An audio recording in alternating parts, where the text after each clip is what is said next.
And me and my father had been homebrewers together for a long time, and we'd always had ambitions to, or kicked around the idea of opening a distillery, but just for different reasons didn't pull the trigger. And then we got more heavily into planning it and thinking more and more about it. Once we realized that we were misunderstanding the law and that you could actually do it in Alabama, we were under the misconception that it was illegal to do it at all in Alabama.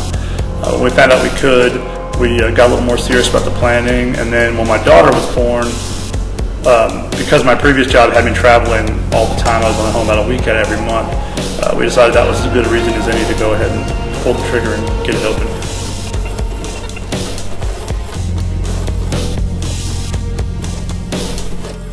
For whiskey production, you start with a malted grain that we bring in.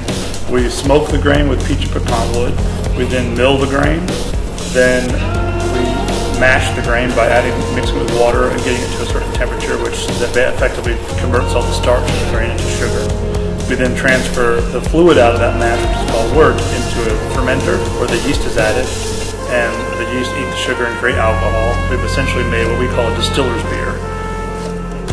And then from there, that gets transferred to the still after it's about roughly 8 to 9% alcohol.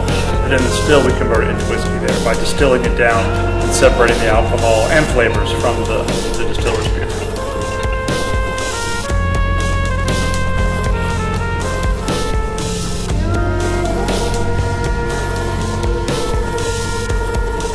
The single malt whiskey is definitely my favorite. It was the thing we set out to make originally, the main product, and it's sort of our flagship product.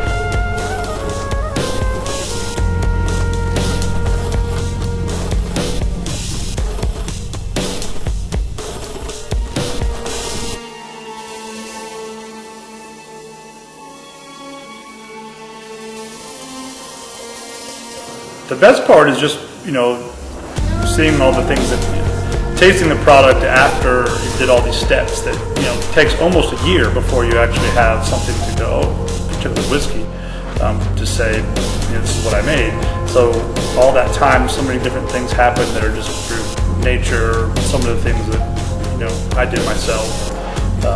Just as kind of a culmination of different things that makes this wonderful product at the end of the whole thing.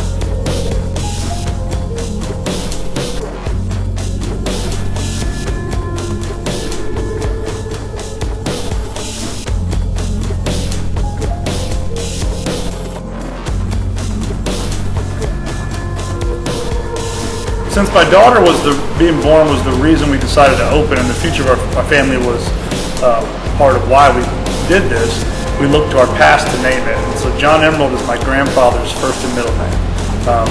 Each product is named after a different family member. Hugh Wesley's gin is my great-grandfather. Gene Spicedrum is my grandfather on my mother's side.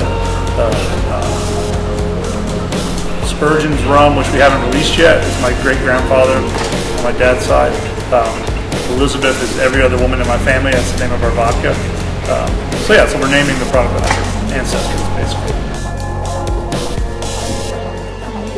Well, the favorite part, really, honestly, I think, is watching people enjoy our product responsibly, and we get to do that here in the tasting room, and it's really, really nice. We have a lot of feedback on the products we make, and it's just again a lot of fun watching people enjoy what we make.